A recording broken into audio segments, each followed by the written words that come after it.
আমি সোনালি আর আজকের আমাদের রান্নার বিষয় কচু এবং তার অসাধারণ গুণাগুণ যা প্রাচীনকাল থেকেই আমাদের খাদ্য তালিকায় রয়েছে।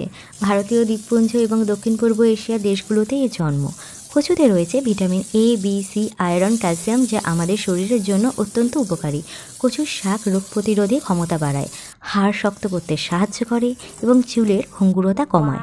কচু খেলে গ্যাস্ট্রিক অ্যাসিডিটি, উচ্চ রক্তচাপ, ডায়াবেটিস নিয়ন্ত্রণে রাখা যায়। এখন আসুন কচুর একটি সুস্বাদু রেসিপি দেখি। প্রথমে কচুগুলো ভালো করে ধুয়ে নুন, কাঁচা লঙ্কা ও জল দিয়ে সেদ্ধ করে নিন।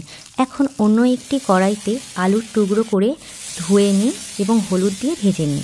এক প্যানে তেল গরম করে তাতে সেদ্ধ কচু, ভাজা আলু, কালো জিরে, তেজপাতা, হলুদ, জিরে, ধনে গুঁড়ো, কাশ্মীরি লঙ্কার গুঁড়ো, এলাচ, চিনি, নুন দিয়ে ভালোভাবে মিশিয়ে নিন। শেষে নারকেল কুচি যোগ করুন। কিছুক্ষণ নেড়ে নিন।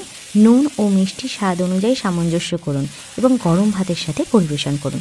এই সহজ ও সুস্বাদু রেসিপিটি যদি ভালো লাগে তাহলে লাইক, কমেন্ট, শেয়ার করতে ভুলবেন না। আজকের মতো বাই বাই।